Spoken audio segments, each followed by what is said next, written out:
Alrighty, this video was sent to me by Jocelyn, and it is called Cats versus Toasters. And I can't imagine this is gonna be anything but hilarious. But okay, let's see what you got, Jocelyn.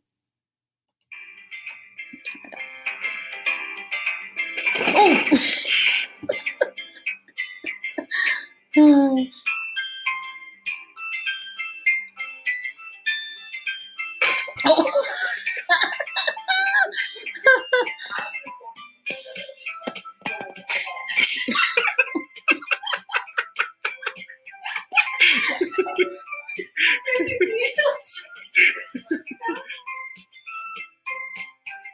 She's not even looking at this. Oh! Oh my gosh. Oh my god. Oh my gosh. Oh my gosh. I gotta go back to that one. Oh my. The air that this cat got. Oh, see what happened was it wasn't looking at the toaster. Look at the vertical leap of this cat. Okay.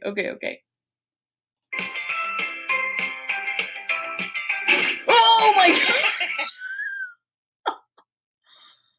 That is impressive and terrifying, but okay. Okay.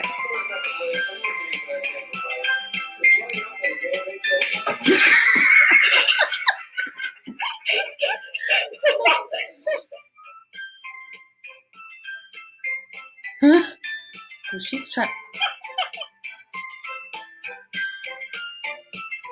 Again, not looking.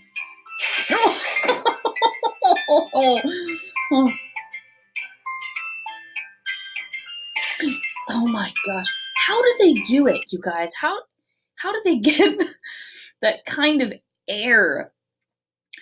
Oh, and why are you on the counter? I ask my cat this all the time. Like, you know that nothing good is going to come of this, and you insist on doing it.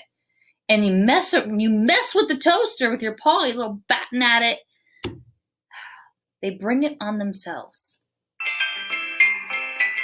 Oh, isn't it cute? Okay, that was a setup, you guys. These owners, I mean, why are you going to put a comfy little cushiony stool next to that when you know it's going to freak the cat out? I'm telling you, that was a setup.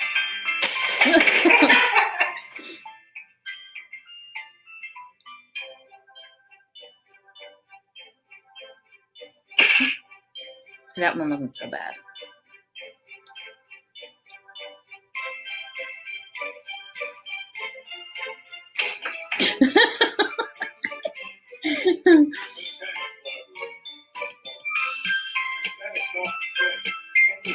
Oh my God. This video should just be called like owners torturing their cats and or just cats that never learn their lesson. Because I'm pretty positive that this is not any of these cats' first rodeo. You know they've been on that counter before. And you know that toaster has been used at some point before. And it's like every time they go back, they think something different's going to happen. It's a good thing cats have 9 lives. That's all I'm going to say. And that wraps up this episode of Mrs. Elsie Reacts. Bye-bye.